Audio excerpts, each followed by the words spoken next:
Olá a todos e todas. Nossa aula de hoje nós estaremos vendo um pouco sobre propriedades periódicas.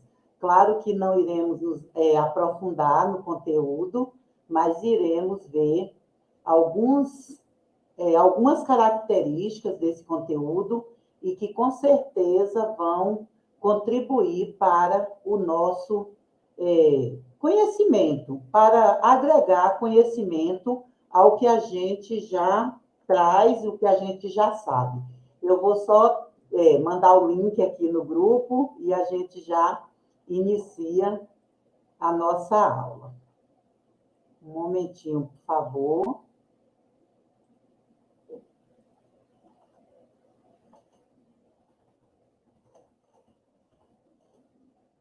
Pronto, já enviei o link aqui da aula. Então, vamos dar início, né, falando um pouquinho sobre a classificação periódica e depois aprofundaremos um pouco sobre as propriedades periódicas dos elementos. Então, a classificação periódica, como nós já vimos, na aula passada, já temos um certo conhecimento, ela corresponde à organização dos elementos químicos em ordem crescente de número atômico, e esses elementos eles são arrumados em uma tabela, por isso que nós chamamos tabela periódica, porque todas as funções dos elementos químicos vão ser estudadas de acordo com as propriedades de cada período, de cada família, de cada grupo. Então, por isso, nós chamamos de propriedades periódicas.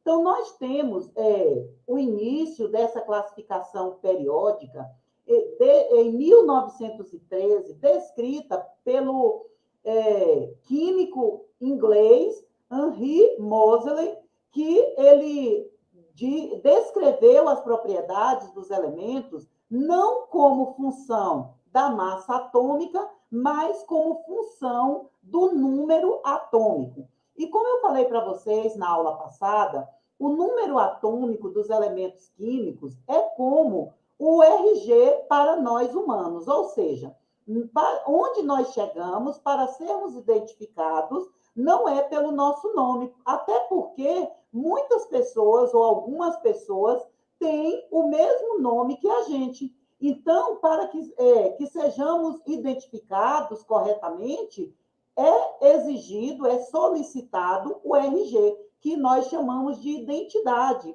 que é o nosso registro geral e que é único para cada um de nós. Então, assim também acontece para os elementos químicos. Cada elemento químico possui um número atômico. Esse físico, eu falei químico, né? Na verdade, ele era físico. Esse físico inglês, ele identificou, de acordo com o número de prótons no núcleo do átomo, de um elemento químico, o número atômico, a variação, né? A partir dessa verificação, ele observou a variação de muitas propriedades que ocorrem em intervalos regulares. Por isso que hoje nós temos o conhecimento aí de propriedades periódicas. Os elementos químicos conhecidos, eles estão dispostos, né, como podemos observar aqui na tabela, que está aí no slide, né, na tela, nós vemos a organização desses elementos químicos em grupos, e esses grupos são de metais, não metais ou ametais, gases nobres, elementos de transição. Esses elementos de transição, eles podem ser de transição e transição interna, que veremos posteriormente a característica de cada um deles. E essa tabela periódica, ela organiza os elementos que são conhecidos até hoje. Nós temos os elementos naturais e os elementos artificiais, e, consequentemente, essas propriedades que a gente vai estar vendo logo mais tem a ver com essa organização dos elementos. Eles são organizados de tal maneira que as propriedades se repetem ao longo, né, das famílias e ao longo dos períodos. Então, muitas propriedades químicas e físicas desses elementos, e das substâncias simples que eles formam vão variar periodicamente em intervalos regulares em função do aumento ou da diminuição dos números atômicos. Então, a gente vai observar que todas essas propriedades elas estão interligadas com o aumento ou a diminuição do número atômico. Então, essas propriedades que se comportam dessa forma é que são chamadas propriedades periódicas. E quais são essas propriedades que nós chamamos de propriedades periódicas? O raio atômico, a energia de ionização, a eletronegatividade, a eletropositividade, eletroafinidade ou afinidade eletrônica. E temos também, essas são algumas propriedades químicas. Nós temos também as propriedades físicas, como o ponto de fusão, de ebulição, a densidade, o volume atômico. Todas essas propriedades têm a ver com a variação do número atômico e, por isso, os elementos foram organizados de acordo com essas propriedades. Então, a primeira propriedade que a gente vai ver é a carga nuclear efetiva.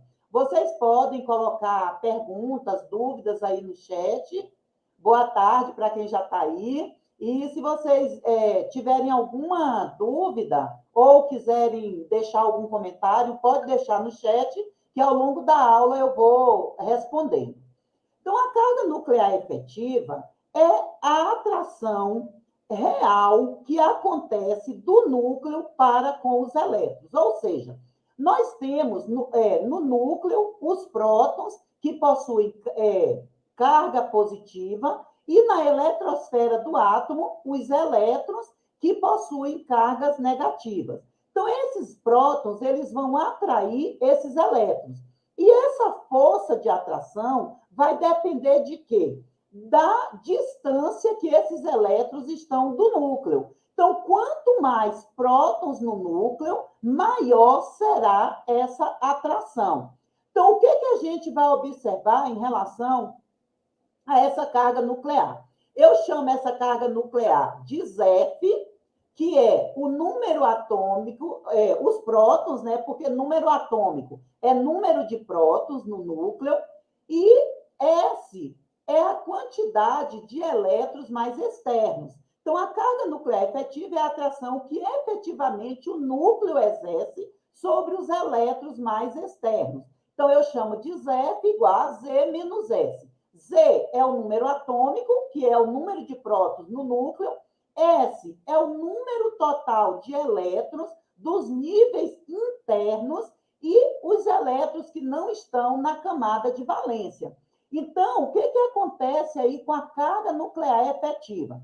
Esses prótons, eles vão atrair esses elétrons que estão na eletrosfera e que não estão menos os elétrons da camada de valência. Qual é a camada de valência? É a camada externa do átomo. A última camada, vamos estar falando em camadas, apesar que nós sabemos que o modelo atômico atual é o quântico, mas em termos de facilidade para compreendermos o conteúdo, nós falamos em camadas. Então, quando nós pegamos os prótons do núcleo menos os elétrons internos, tirando a camada de valência, essa é a carga nuclear que realmente está atuando no átomo. Então, a carga nuclear efetiva, ela é a carga sofrida por um elétron em um átomo polieletrônico. Então, a carga nuclear efetiva não é igual à carga no núcleo devido ao efeito dos elétrons internos. Então, o que acontece aí com esses elétrons internos? Eles protegem os elétrons da camada de valência. Então, esses elétrons da camada de valência, eles não vão ser tão atraídos quanto os mais internos. E é essa atração, essa força de atração que nós chamamos de carga nuclear efetiva. A carga nuclear sofrida por um elétron vai depender da sua distância do núcleo e do número de elétrons mais internos. Então, por isso, nós falamos que a carga nuclear também propriedade que depende do número atômico. Então, quando aumenta o número médio de elétrons protetores, a carga nuclear efetiva diminui. E isso a gente vai ver ao longo da tabela periódica. Voltando aqui, só para a gente tentar esclarecer como é que acontece. Como é que o átomo cresce ou diminui? À medida que nós descemos na tabela periódica, vai aumentando o número de períodos, ou seja, as camadas eletrônicas vão aumentando. Se as camadas eletrônicas vão aumentando, o que é que vai acontecer? O número atômico está aumentando, o volume atômico também está aumentando. Então, quanto maior o tamanho do átomo, menor a carga nuclear efetiva. Isso no caso das famílias. Por quê? Porque quando nós descemos na tabela periódica, o número de camadas vai aumentando. Então, a camada de valência, ela vai ficar muito mais longe do núcleo. Então, a força que o núcleo vai ter nessa camada vai ser muito menor. Então, quanto maior o volume atômico, quanto maior o átomo nas famílias, menor a carga nuclear efetiva. E nos períodos? Nos períodos, como é que vai acontecer? Nós temos 7 períodos na tabela periódica, e como é que acontece aí a variação do número atômico? Observem que o número atômico, ele vai aumentando da esquerda para a direita. No mesmo período, nós sabemos o quê? Que aumenta o número atômico, aumenta o número de prótons no núcleo. Aumentando o número de prótons no núcleo, o que vai acontecer com esse átomo? Ele vai se tornar menor. Aí vocês podem me perguntar, Eline, como é que está aumentando o número atômico e o cloro, por exemplo, é muito menor do que o sódio, justamente por conta da carga nuclear efetiva. Como aumentou o número de prótons aqui no mesmo período, aumentou o número de prótons, a força de atração se torna maior e, consequentemente, os elétrons vão ficar mais próximos do núcleo e, com isso, os átomos vão se tornar menores. Por isso que nós temos o quê? Que a carga nuclear efetiva não é igual à carga no núcleo devido ao efeito dos elétrons internos. Quanto mais próximos esses elétrons do núcleo, menor o átomo. Quanto maior o número atômico, maior o número de prótons no núcleo e, consequentemente, essa carga nuclear vai exercer uma força de atração maior para com os elétrons da eletrosfera, principalmente os elétrons internos. Então, a carga nuclear sofrida por um elétron vai depender da sua distância do núcleo e do número de elétrons mais internos. Quando aumenta o número médio de elétrons protetores, a carga nuclear efetiva diminui. Quando aumenta a distância do núcleo, os elétrons internos vai aumentar essa força também em relação a essa atração e, consequentemente, essa carga nuclear efetiva vai diminuir. Ou seja, o que acontece aqui com esses elétrons protetores? Eles estão mais longe do núcleo e a atração do núcleo para com eles não vai ser tão grande. Então, a carga nuclear efetiva diminui, apesar que eles também têm uma influência em relação ao tamanho do átomo. Eles é que vão indicar, no caso aí nós temos as famílias, como eu falei, que ao descermos na tabela periódica, aumenta o número de camadas e, consequentemente, os elétrons vão ficar mais longe do núcleo. E essa força de atração vai diminuir. Ficou claro para vocês essa questão da forma como eu falei? Tem problema não, Felipe. Tá ok. Depois você vê aí o início. Ficou claro a forma como eu falei aí, a carga nuclear efetiva? Ela vai depender do número atômico também E aí vocês só vão ter que observar se é na família ou se é no período. Nos períodos, quanto maior o número atômico, maior essa força de atração. Por quê? Porque nós vamos ter um átomo com maior número de prótons no núcleo. E, consequentemente, essa força vai aumentar. Então, nas famílias, né, vai acontecendo, né, o acréscimo de camadas, os elétrons vão ficar mais distantes do núcleo e, consequentemente, essa força de atração vai ser menor. Nós vamos ter também o raio atômico. O que é esse raio atômico? Esse raio atômico, inicialmente, pegou-se dois átomos de hidrogênio, mediu, né,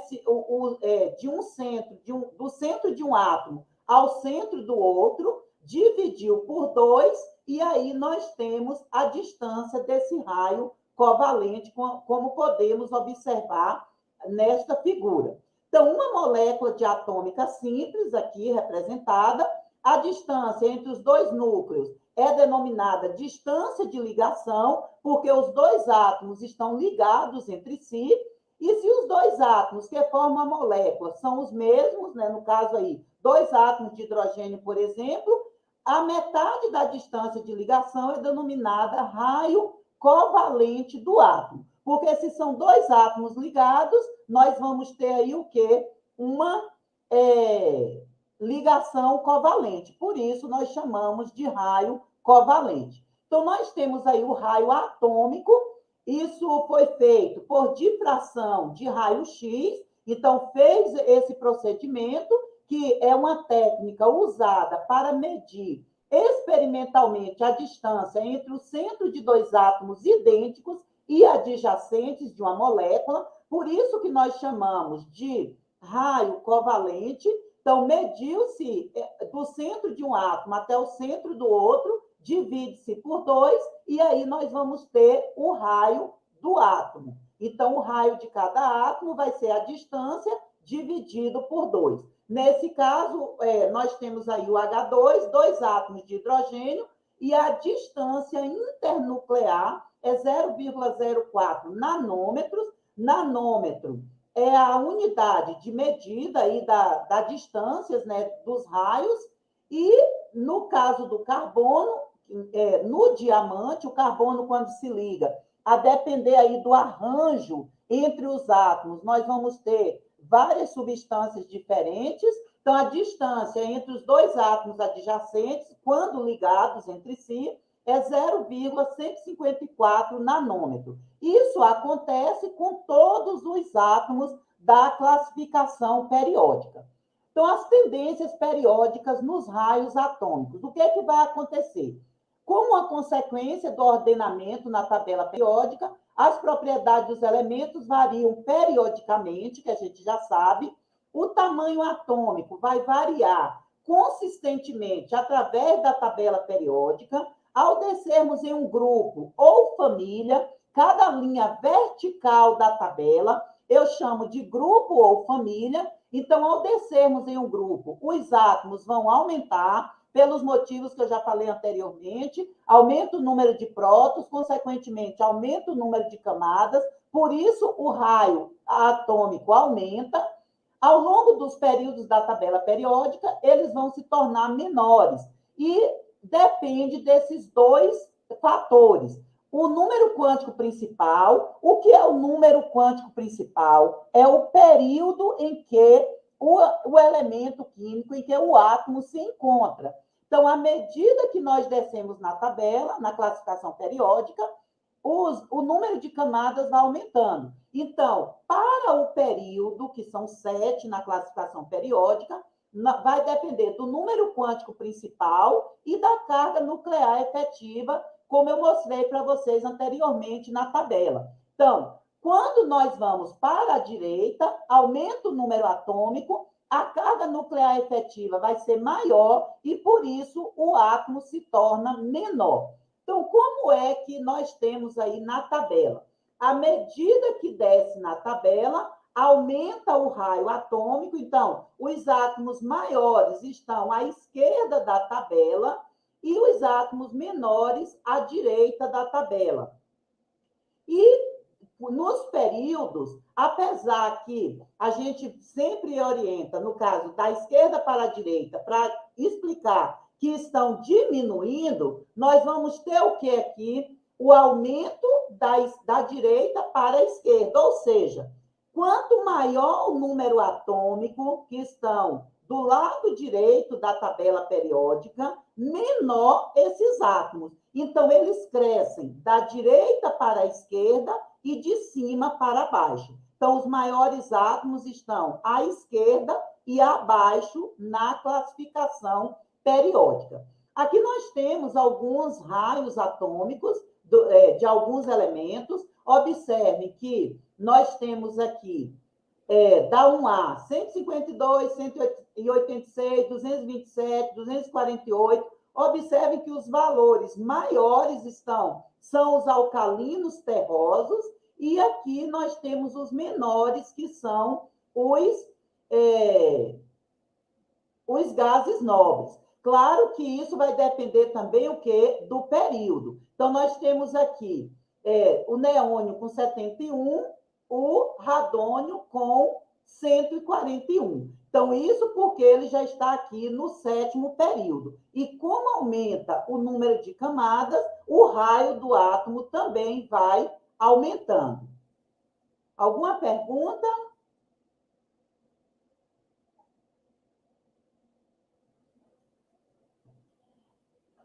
Rian perguntou o seguinte, né?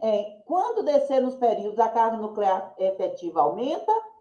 Não, descendo nos períodos, a carga nuclear vai diminuir. Por quê? Porque cada vez que a gente pula para um outro período, está aumentando o tamanho do átomo. Se aumenta o tamanho do átomo, significa que os elétrons das camadas externas, eles estão mais afastados, né, do núcleo. Se eles estão mais afastados do núcleo, a carga nuclear efetiva vai ser menor. Então, aqui, uma outra forma de representar aí, né, o tamanho do raio. Então, o que a gente tem aqui, né? O hidrogênio, 0,37, o lítio, 1,34 e assim sucessivamente. Observe que os da direita da tabela são os menores, enquanto os da esquerda são os que possuem os maiores raios. Ou seja, o aumento do raio é de cima para baixo e da direita para a esquerda. Aqui também é uma outra forma de representar. Observe que aqui nós temos o potássio, que é da família 1A, temos o rubídio e o césio também aqui, né, que é da mesma família, e aqui nós temos o elemento do 6º período, olha onde eles estão. Então, à medida que eles vão descendo, eles vão se tornando, né, maiores, os raios aí, eles vão ser maiores. Por que eles vão se tornando maiores?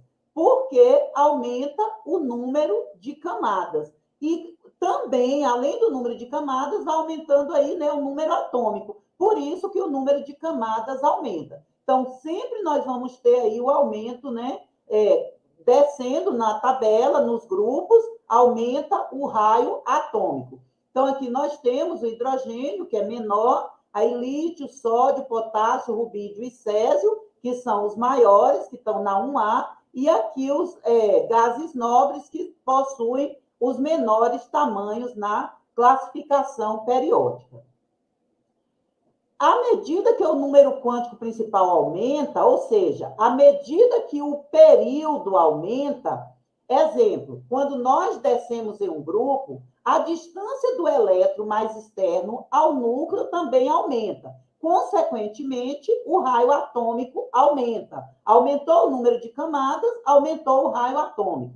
Ao longo do período, o número de elétrons mais internos mantém-se constante, então estão no mesmo período. Se estão no mesmo período, o que vai acontecer? O número de elétrons, ele vai, esses internos, porque o que vai aumentar é o elétron da camada de valência. Mas os elétrons internos, eles vão permanecer os mesmos. Então, o que vai acontecer? A carga nuclear efetiva vai aumentar. Então, consequentemente, aumenta a atração entre o núcleo e os elétrons mais externos, e essa atração faz com que o raio diminua. Então, o tamanho do íon em relação ao átomo, aí o que é o íon? O íon é o átomo que deixou de estar no estado fundamental, ele vai ganhar ou perder elétrons. Então, quando esse átomo que ganha ou perde elétrons, ele passa a ser um íon, e esse íon tem nomes específicos. Ele se chama cátion, quando ele perde elétrons e fica com mais prótons. Por isso que nós temos aí o cátion positivo. Por quê? Se ele perdeu elétrons, ele ficou com o número de prótons do núcleo maior do que o número de elétrons na eletrosfera. Por isso que a carga fica positiva. E no caso dos ânions, eles são os átomos, né, são os íons que receberam elétrons. E por isso eles ficaram maiores. Recebeu elétron, aumentou o volume atômico e, consequentemente, ele se tornou o quê?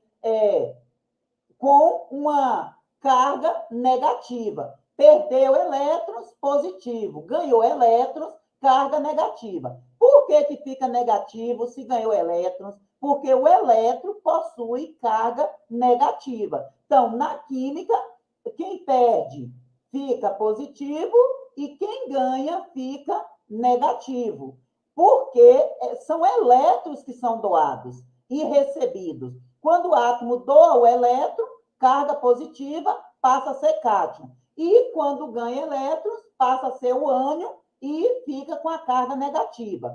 E esse íon, ele vai ter tamanhos diferentes em relação ao átomo que lhe deu origem. Então, como é que a gente vai dizer que esse átomo ficou maior ou menor? Vai depender se ele perdeu ou se ganhou elétrons.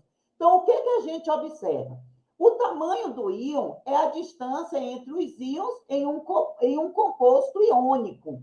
Então, o tamanho do íon também vai depender da carga nuclear, do número de elétrons e dos orbitais que contenham os elétrons de valência. Então, os cátions deixam vago o orbital mais volumoso e são menores do que os átomos que lhe dão origem. Então, observem bem, o átomo, quando perde elétrons, ele ficou com o orbital vazio, que era o mais volumoso, e, consequentemente, ele se torna o quê? Menor. Então, os cátions são menores do que os átomos que lhe deram origem. E os ânions, eles sempre vão ser maiores do que os átomos que lhe deram origem. Por quê? Porque ele recebeu, né, elétrons, que, no caso, o orbital já era mais volumoso e, com a adição de mais elétrons, vai aumentar aí o tamanho, né, desse orbital e, consequentemente, esse íon, que é o ânion, se torna maior do que o átomo que lhe deu origem. Ficou claro, gente? Então, o que a gente vai ter aqui em termos de raios? Observe que eu tenho aqui o raio do lítio 1,34 e do cátion lítio, que é Li+, ele perdeu um elétron, porque todos os elementos da 1A vão perder um elétron quando se ligam, né, com outros átomos e, consequentemente, esse raio vai diminuir. Porque, se eu perguntasse para vocês, vou dar aí 20 segundos para vocês colocarem aí a resposta no chat. Presta atenção na pergunta. Se o átomo perdeu um elétron, ele fica menor, não é isso? Mas por que essa diminuição acontece? Claro que vocês poderiam dizer assim, Eleni, ele perdeu o elétron. Sim, perdeu o elétron, mas por que o raio? Observem aí o valor. Ele era 1,34 do lítio, perdeu um elétron e ficou 0,68. Olha a quantidade que diminuiu. Por que isso acontece? Por que essa diminuição tão grande?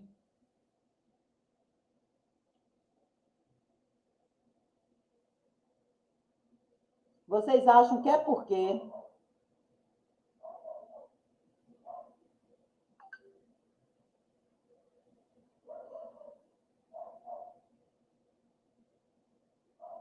O átomo no estado fundamental. Isso, Leandro, isso mesmo. Olha bem, o átomo, no estado fundamental, ele tem o número de prótons igual ao número de elétrons. Se ele perder um elétron, o número de prótons ficou maior do que o número de elétrons. Então, a força de atração do núcleo vai ser muito maior do que antes. Então, consequentemente, os elétrons restantes vão ficar muito mais próximos do núcleo. Por isso que eles vão ficar tão menores. E o oposto também é verdadeiro. No caso do ânion, ele recebeu elétron, aumentou o número de elétrons, então a quantidade de prótons ficou menor do que a quantidade de elétrons. E com isso, o que, que vai acontecer? A carga efetiva nuclear vai ser o quê? Muito menor. Então, o átomo, o ânion, se torna maior do que o átomo que lhe deu origem. Então, nós temos aí, né, diversos raios comparativos aí do raio atômico, o enxofre, por exemplo, 1,02 no estado fundamental, e quando ele perde 2 elétrons, 1,84. Ou quando recebe 2 elétrons, desculpem, ele recebeu 2 elétrons, ficou negativo, né, carga negativa, e, consequentemente, o raio aí aumentou. Então, o ânion se tornou maior do que o átomo que lhe deu origem. Então, o que, que a gente tem ainda em relação a essa tendência, né, nos tamanhos dos íons? Para os íons de mesma carga, o tamanho do íon aumenta à medida que descemos em um grupo na tabela periódica. Então, por exemplo, se a gente pega todos os elementos da 6A, da família 6A, oxigênio, enxofre e os demais elementos. À medida que nós descemos na tabela, nós sabemos que vai aumentando o período, então o íon também vai aumentar. Então, quanto mais abaixo da tabela, no mesmo grupo, maior o íon. Então, todos os membros de uma série isoeletrônica têm o mesmo número de elétrons. O que é uma série isoeletrônica? O que tem o mesmo número de elétrons. Então, iso igual. Então, isoeletrônica, o mesmo número de elétrons. Então, se tem o mesmo número de elétrons, nós vamos ter aí, né, essa série isoeletrônica. Então, quando a carga nuclear aumenta em uma série isoeletrônica, os íons se tornam menores. Então, nós podemos falar que é o mesmo princípio da carga nuclear efetiva para os átomos no estado fundamental. Observem aqui. O oxigênio, ele recebeu 2 elétrons. Aí ele ficou, né, com a carga 2 menos. O flúor recebeu 1, o sódio perdeu 1, magnésio perdeu 2 e alumínio perdeu 3. Pelo que Leandro falou, nós podemos observar o quê? Que quanto mais perdeu elétrons, mais os elétrons restantes vão ser atraídos pelo núcleo. Então, aqui no caso do alumínio, ele perdeu 3 elétrons, enquanto o sódio só perdeu 1. Então, o oxigênio, o ânion oxigênio, íon, vamos falar em íon, o íon oxigênio vai ser maior que o flúor, que, por sua vez, é maior do que o sódio, do que o magnésio, do que o alumínio. Então, nós podemos fazer essa comparação, chamando a atenção que todas as vezes que nós formos fazer comparação entre átomos, nós precisamos usar o sinal de maior ou menor, a depender do enunciado. Então, escreva em ordem crescente ou escreva em ordem decrescente. Então, nesse caso, nós temos que colocar o sinal de maior ou menor. Alguma pergunta?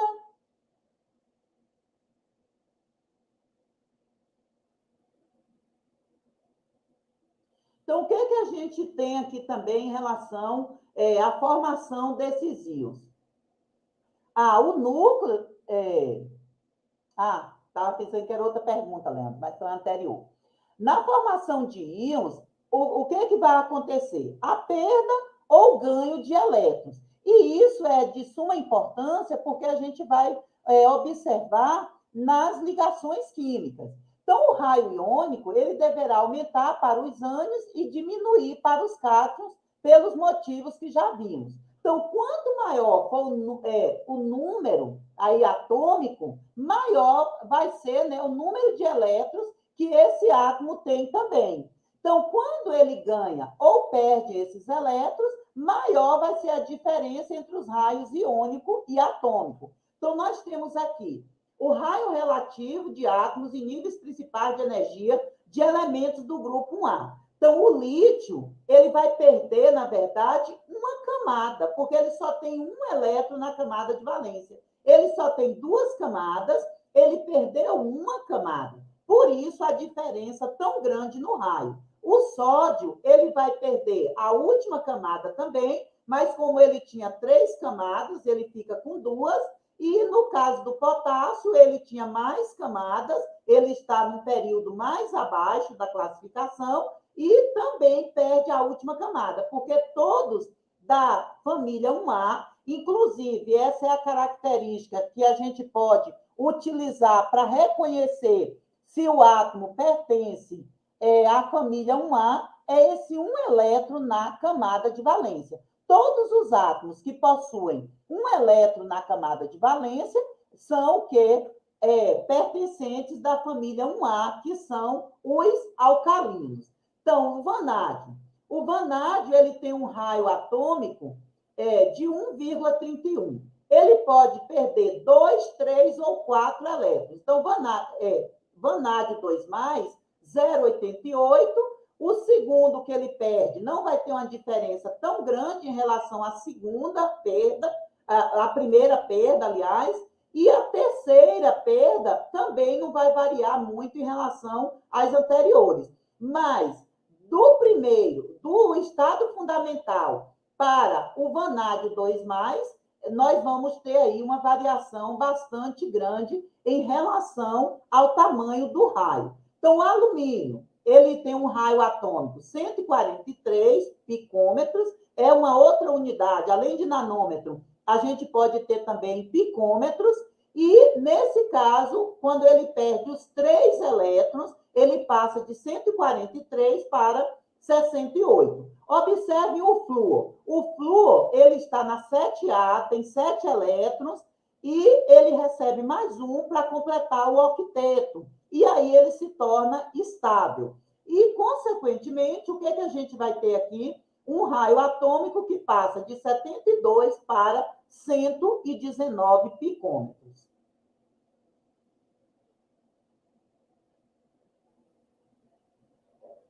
Uma outra característica importante em relação às propriedades periódicas é o efeito de blindagem. Como o próprio nome está dizendo, existem elétrons que conseguem blindar outros elétrons. E esse efeito vai fazer com que os átomos se tornem um pouco menores ou um pouco maiores do que pudesse se esperar. Então, o que vai acontecer aí no efeito da blindagem? A correlação dos raios atômicos com a carga nuclear e a estrutura eletrônica é o que nós vamos ter aí para o efeito de blindagem. Então, vamos considerar os elétrons do nível energético principal mais externo. Então, a partir desses elétrons aí, do nível energético mais externo, o que vai acontecer com a carga nuclear efetiva? Essa carga nuclear, nós sabemos que é a carga, né, que vai ser exercida em relação do núcleo com os elétrons mais internos e, consequentemente, fazendo com que os átomos se tornem menores. Então, nesse caso, a carga nuclear efetiva carga aparente que afeta um elétron particular é menor que a carga nuclear que a gente tem, que é a carga nuclear, se não fosse levado em conta os elétrons mais internos, em relação à camada de valência, os elétrons da última camada. Então, cada elétron externo está parcialmente protegido pelos elétrons internos.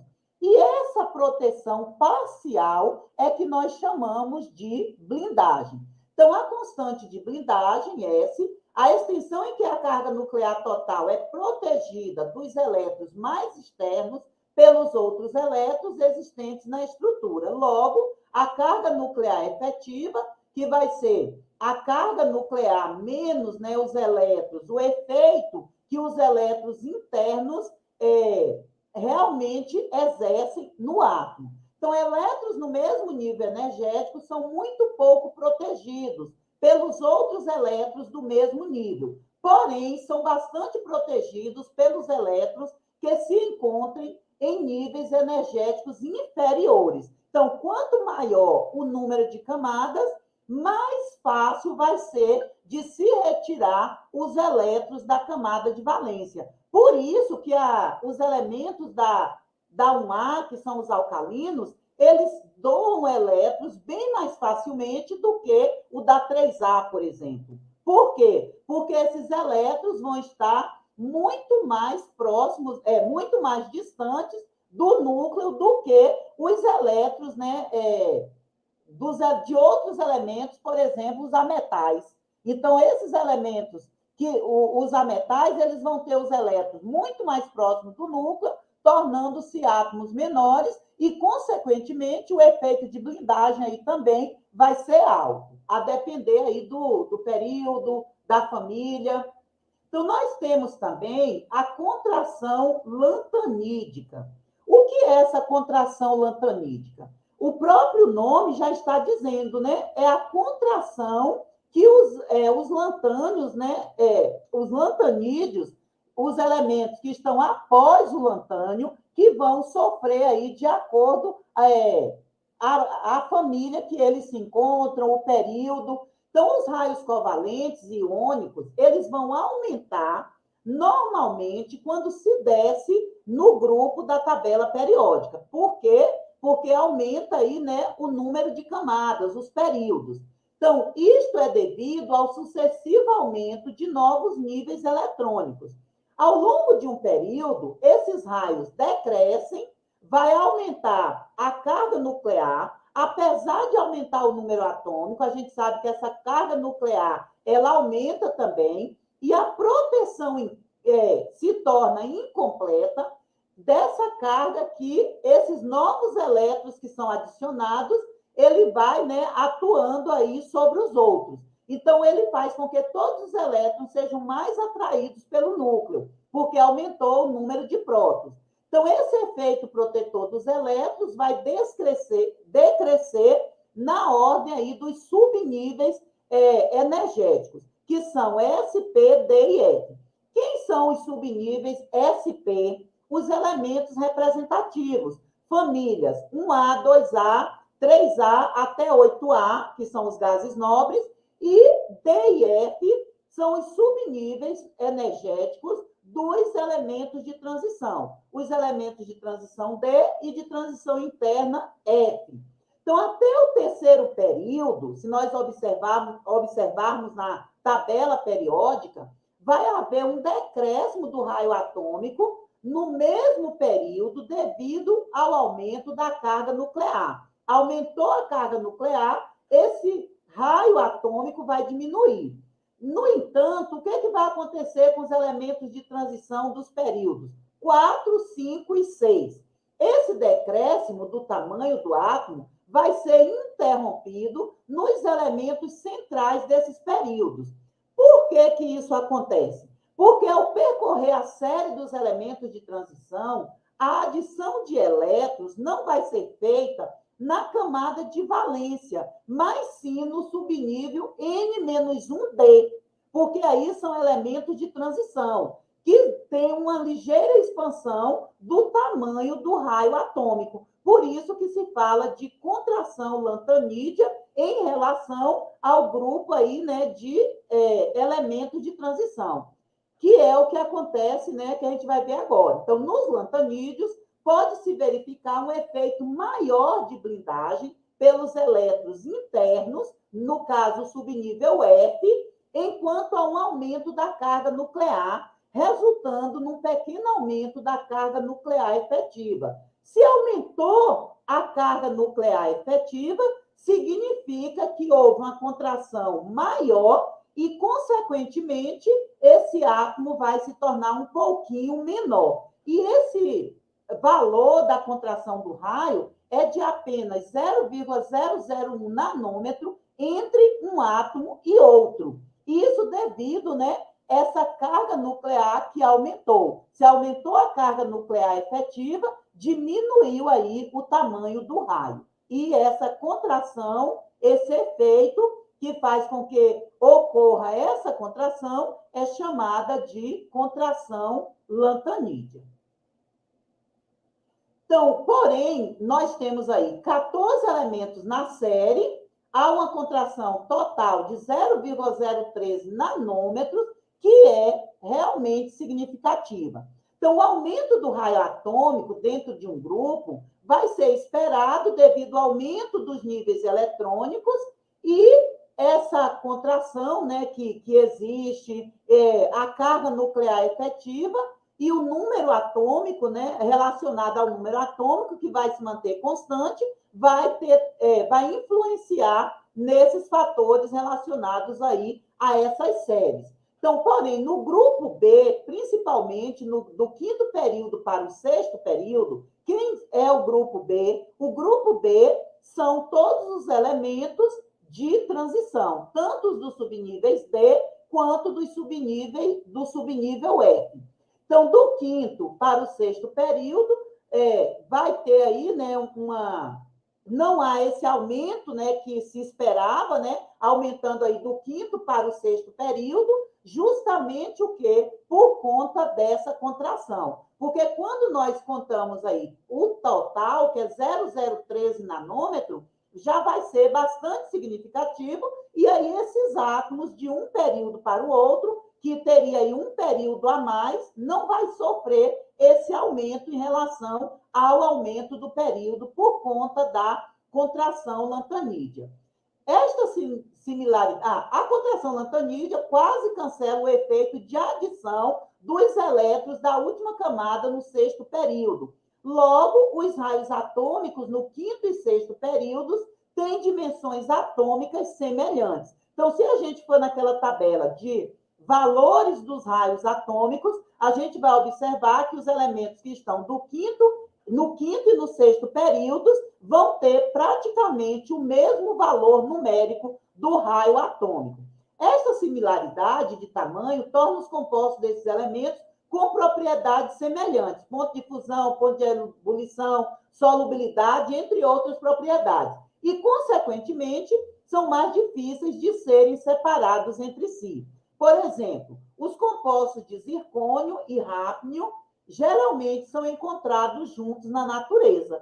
E aí a gente tem que ter técnicas específicas e metodologias específicas também para conseguir separar esses elementos, porque eles são, né, devido aí essa característica, eles são encontrados juntos sem nenhum problema.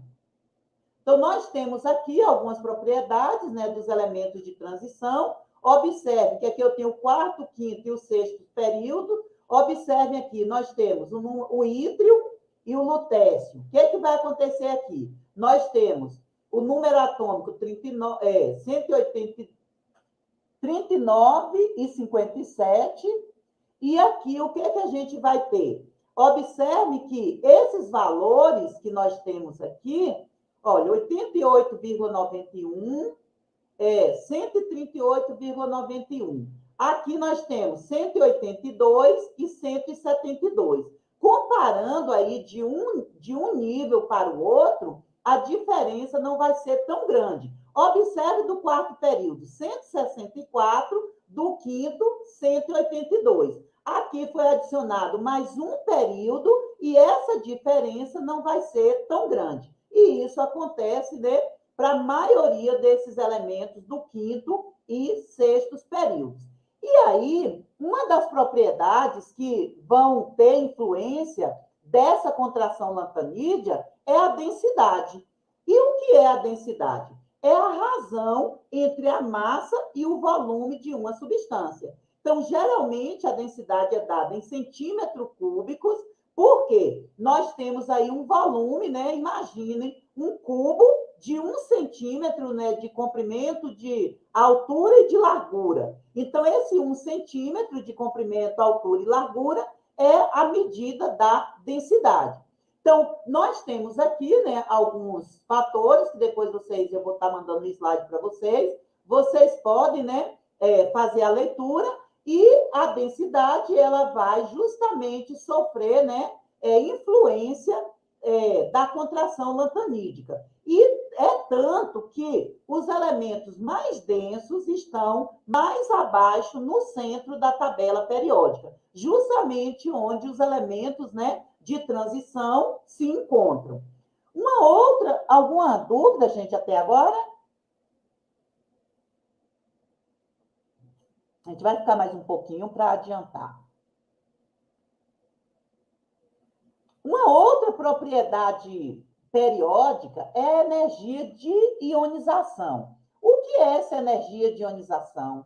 Essa energia de ionização é a energia necessária para que um elétron, né, possa ser removido de um átomo no estado gasoso. Então, nós temos um átomo no estado gasoso quando um elétron é removido desse átomo, é porque houve uma quantidade suficiente de energia para que esse elétron fosse retirado.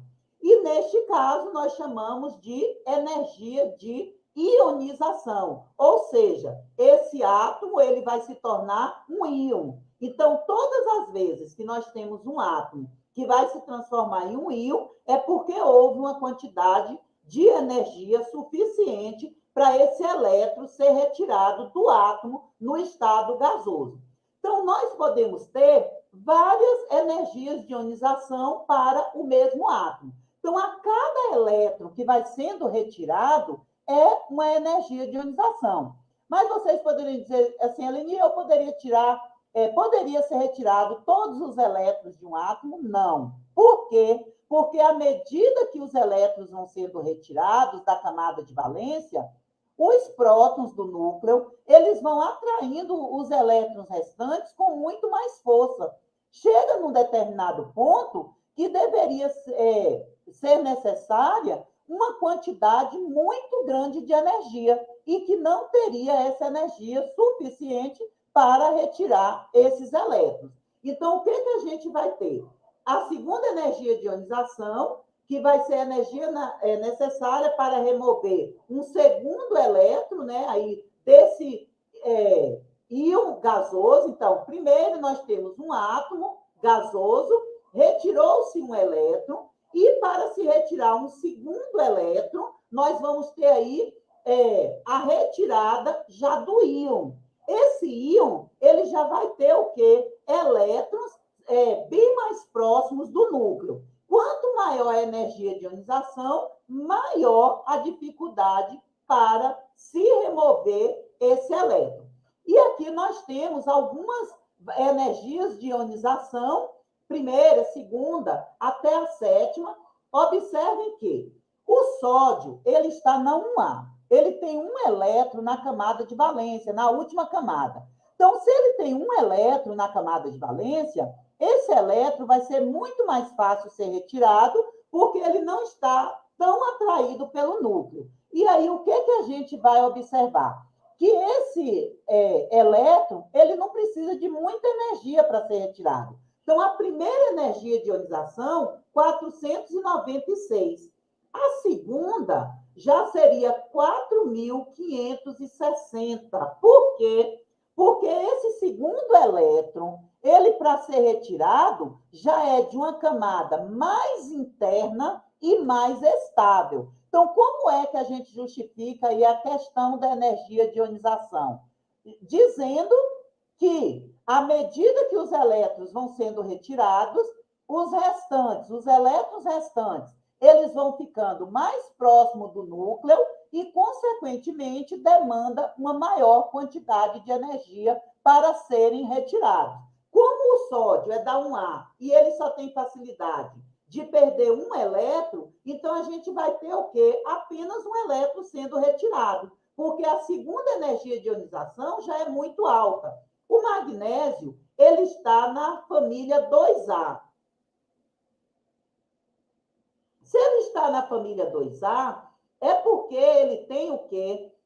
Dois elétrons para serem doados, perdidos, entre aspas. Esses dois elétrons, então a energia de ionização não vai ser tão alta também. Então, por que a primeira energia de ionização do magnésio é maior do que a primeira energia de ionização do sódio? Alguém sabe responder? Porque a primeira energia de ionização do magnésio é bem maior do que a primeira energia de ionização do sódio. Tem a ver com o quê? Com o tamanho do átomo. Nós sabemos que o sódio, ele está na 1A. Então, ele é um átomo grande, bem maior do que o magnésio. Porque o magnésio, ele está o quê? Na 2A, e nós vimos que o tamanho do átomo, né, da direita para a esquerda e de cima para baixo. Então, como o magnésio está na 2A, ele é um átomo, né, menor do que o sódio. E, consequentemente, os elétrons da camada de valência do magnésio, por ser um átomo menor do que o sódio, esses elétrons vão ser mais atraídos pelo núcleo. Por isso que a primeira energia de ionização do magnésio é maior do que a primeira energia de ionização do sódio, porque o magnésio é um átomo menor, isso no estado fundamental, é um átomo menor do que o átomo de sódio. A segunda energia de ionização, ele já tem um próton a mais do que os elétrons, então, por isso que essa quantidade de energia aumenta. A terceira energia, se fosse existir, já seria 7.730. E isso vai para todos os elementos. Aqui, alumínio dá 3A, silício dá 4, fósforo dá 5A, enxofre dá 6A, cloro dá 7A e argônio dá 8A, que é um gás nobre. Vamos ver, por exemplo, aqui um elemento, a 5A.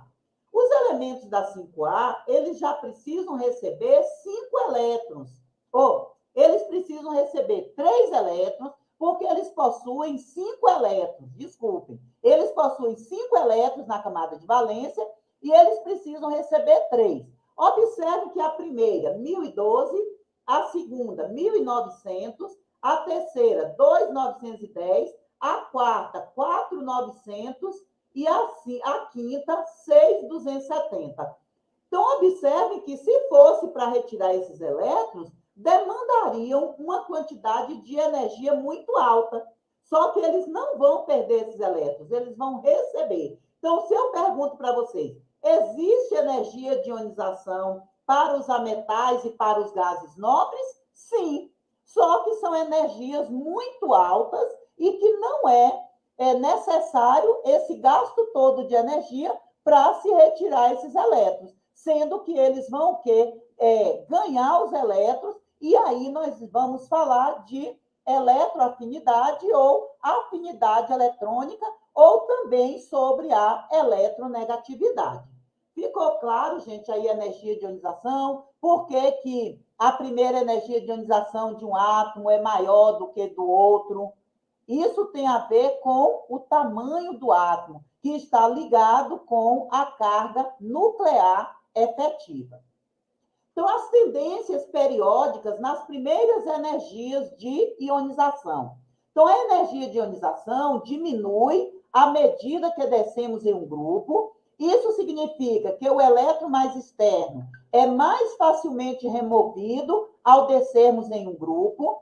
À medida que o átomo aumenta, torna-se mais fácil remover um elétron do orbital mais volumoso. Geralmente, a energia de ionização aumenta ao longo do período, e ao longo de um período, a carga nuclear efetiva aumenta também. Então, consequentemente, fica mais difícil remover esse elétron. Por isso, a energia de ionização é maior. E nós temos aí duas exceções: a remoção do primeiro elétron P e a remoção do quarto elétron P. Isso porque nós temos aí o preenchimento do orbital. Nós ainda vamos voltar aí na questão dos números quânticos, na verdade, vamos ver sobre os números quânticos, que não vimos ainda, e reforçar aí essa questão desses elétrons, né, P, que eles vão ser mais facilmente removidos. Isso porque é muito mais estável para a molécula, para o átomo,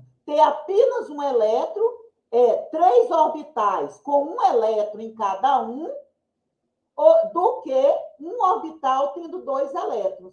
Então, essa molécula com 3 elétrons, um elétron em cada orbital, ela é mais estável do que quando nós temos um orbital com 2 elétrons e os outros 2 orbitais com um elétron cada um.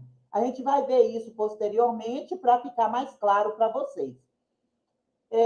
A energia de ionização, ela vai aumentar da esquerda para a direita, porque à direita da tabela nós temos átomos menores, consequentemente, os elétrons estão mais próximos do núcleo, fazendo com que a energia de ionização seja maior. E de baixo para cima. Por que aumenta de baixo para cima? Porque abaixo na tabela periódica estão os átomos maiores. Como os átomos maiores possuem menos atração do núcleo para com a eletrosfera, é mais fácil retirar esses elétrons dos átomos que estão mais abaixo. Então, ela vai aumentar de baixo para cima e da esquerda para a direita. Aqui nós temos um gráfico demonstrando algumas energias de ionização. Então, no segundo período, por exemplo, há queda entre o berílio e o boro. E essa queda se deve a alterações devido à passagem de elementos do bloco S para o bloco P, que a gente vai falar sobre isso depois também. Então, como passa do bloco S para o bloco P, vai haver alteração aí nesses elementos. No caso desses dois elementos que nós temos aqui, do berílio e do boro, o que vai acontecer? A tendência vai ser verificada devido à diferença de energia entre o 2S e o 2P. 2P vai ser muito mais energético do que o 2S. Isso a gente vai ver também, né, como eu estou falando para vocês. Então, o que vai acontecer? Os elementos, quanto maiores, né, quanto maior o átomo, menor a energia de ionização necessária. Quanto menor o átomo, maior a energia de ionização que vai ser necessária para a retirada desse elétron. Então, aqui nós temos também a outra representação. Observe que os elementos aqui da 1A, lítio, sódio, potássio, rubídio, césio e frâncio, têm uma energia de ionização muito menor, porque são átomos maiores, enquanto os gases nobres, hélio, neônio, argônio, criptônio, xenônio e radônio, mercúrio, que já está também, né, mais à direita da tabela, eles vão ter uma energia de ionização bem maior, porque são átomos menores. Então, os elétrons S são mais eficazes na proteção do que os elétrons P. Consequentemente, a formação de S2P0 se torna mais favorável. Esse P0 é quando eu falei para vocês que o orbital P, que tem 3 caixinhas, né, 3 compartimentos, ele é dividido em 3. Então, o que a gente vai ter? Um elétron em cada orbital. Então, nesse caso, ele vai ser mais estável também. E no caso de P0, S2P0, vai ser muito mais favorável para aí, né, essa quantidade de energia de ionização. Então, quando o segundo elétron é colocado em um orbital P, vai aumentar a repulsão elétron-elétron, que foi o exemplo que eu citei aqui para vocês. Que se eu tenho aqui esses elétrons, vamos supor que eu tenho aqui, ó, 3 elétrons, né, 2 elétrons, um em orbital, um em outro orbital e 2 em um mesmo orbital. Essa repulsão aqui, ó, desses 2 elétrons, o que vai acontecer? Vai ser maior do que a desses outros 2 elétrons que estão em orbitais separados. Então, quando esse elétron é removido, esse que está junto no mesmo orbital, o que vai acontecer? A gente vai ter uma configuração S2P3 resultante e que vai ser mais estável do que a configuração que a gente tinha inicialmente, S2P4. Então, tirou um elétron, três elétrons em orbitais diferentes, consequentemente, vai diminuir a energia de ionização também. Depois, vamos fazer uns exercícios para ficar mais claro. Então, aqui é apenas comparando, né, a energia de ionização dos elementos da 1A com os gases nobres da 8A. Já vimos que a energia de ionização para os gases nobres, que já são estáveis, né, porque possuem o octeto completo, com exceção do hélio, que só tem 2 elétrons na camada de valência. Então, essa energia de ionização vai ser muito maior para se retirar elétrons, né, de um átomo estável. Então, aqui uma outra forma de representar, né? Energia de ionização aumenta de baixo para cima na classificação periódica e da esquerda para a direita. Então, nós temos aqui a configuração eletrônica, né, de alguns de cátions e ânions. O que a gente vai ter aí de configuração para os íons? No caso dos cátions, os elétrons são primeiramente removidos do orbital com o maior número quântico principal, lembrando que número quântico principal é o período que o elemento se encontra, que o átomo se encontra. Então, o lítio, ele tem um S2, 2S1 como configuração eletrônica, e ele vai perder um elétron, esse elétron aqui, do segundo período, do segundo nível, ele vai ser perdido, e aí o lítio vai ficar com a configuração 1S2 estável e obtém a configuração Li+. O ferro tem a configuração do gás nobre anterior, do período anterior, que é o argônio, 3D6, 4S2. Ferro 3+, significa o quê? Que ele vai perder esse nível, 4S2, não é isso? E a gente vai perder mais um elétron aqui do 3D. Então, vai ficar a configuração do argônio mais 3D5. É a configuração do íon ferro 3+. Para os ânions, é quando o átomo, né, recebe elétrons. Então, ele se torna um íon com cargas negativas, que chamamos de ânion. Então, aqui nós temos os elétrons são adicionados ao orbital com o mais baixo valor do número quântico principal disponível. Então, precisa ter orbitais vazios ou semi-preenchidos. Então, aqui o flúor, ele tem a configuração eletrônica 1s2, 2s2, 2p5, e ele vai ganhar um elétron nesse orbital que está semi-preenchido, que é o P5. E aí ele vai ficar com a configuração o quê? 1s2, 2s2, 2p6 e a representação F-. E isso acontece para todos os elementos, né, da classificação periódica. Nós vamos deixar para a próxima aula. Eu vou continuar gravando, né, o vídeo, outro vídeo para mandar para vocês. E por hoje, né, se vocês tiverem alguma pergunta, podem fazer. Por hoje tá bom. E eu vou dando as orientações no grupo. Tá certo? Tudo bem para vocês?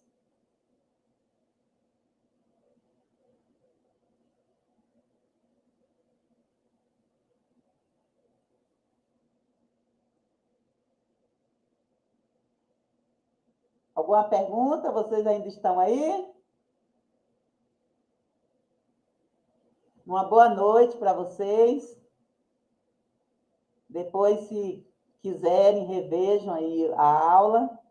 E na próxima eu vou continuar gravando essa aula e mando para vocês. Amanhã vai ser a síncrona, viu, Rian? Mas eu vou mandar o vídeo para vocês assistirem. Ou a gente pode ter também síncrona. Aí vocês escolhem. Se quiserem síncrona, aí a gente vê. Pode mandar assim, Ludmila, no grupo. Uma boa noite para vocês. Até mais.